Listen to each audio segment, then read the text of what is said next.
Hello বন্ধুরা, তোমরা সবাই কেমন আছো? আশা করছি তোমরা সবাই খুব ভালো আছো। আমার একটি নতুন ভিডিওতে তোমাদের সবাইকে স্বাগত।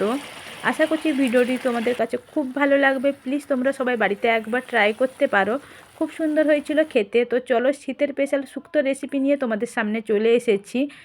এখানে আমি নিয়েছিলাম সজনে ডাঁটা, কাঁচকলা, আলু, উচ্ছে, আদা, টমেটো, কাঁচা লঙ্কা, অনেক কিছুই ছিল, দুধও ছিল, পোস্তও ছিল। তো চলো, প্রথমে আমি সাদা তেল দিয়ে সজনে ডাঁটা আর আলুটা ভেজে নিচ্ছি।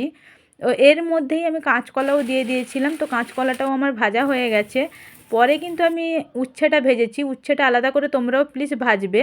তারপরে কড়াইতে সব কিছু ভাজার পরে আমি সর্ষের তেল দিয়ে দিয়েছি, তার মধ্যে ফোড়ন দিয়ে দিলাম। দেখতেই পাচ্ছ ফোড়নে ছিল শুকনো লঙ্কা, তেজপাতা, জিরে ফোড়ন। তারপরে যে পেস্টটা আমি বানিয়েছিলাম টমেটো, আদা, পোস্ত দিয়ে, ওই পেস্টটা দিয়ে দিয়েছি তেলের মধ্যে। তারপরে সামান্য হলুদের গুঁড়ো, লঙ্কার গুঁড়ো, ধনের গুঁড়ো, জিরে গুঁড়ো, সামান্য লবণ দিয়ে মশলাটা খুব সুন্দরভাবে কষিয়ে নিয়েছিলাম। তারপরে ভেজে রাখা সমস্ত সবজি দিয়ে দিলাম।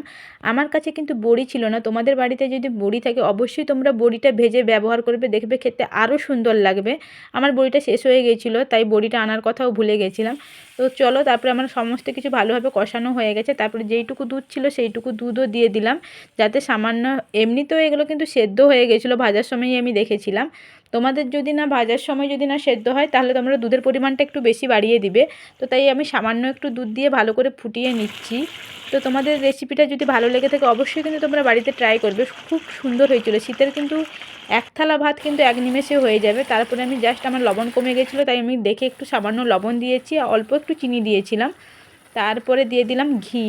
ভাজা মশলা আমার করা ছিল, ভাজা মশলাও আমি দিয়েছি এর মধ্যে। তো চলো, দেখতে দেখো কত সুন্দর হয়েছে, খেতেও কিন্তু খুব সুন্দর হয়েছিল। তোমরা অবশ্যই বাড়িতে একবার কিন্তু ট্রাই করো শুক্তো রেসিপিটা। যদি তোমাদের ভালো লেগে থাকে অবশ্যই চ্যানেলটিকে সাবস্ক্রাইব করে দিও নতুন নতুন ভিডিও পাওয়ার জন্য, আর লাইক, কমেন্ট অ্যান্ড শেয়ার করে দিও।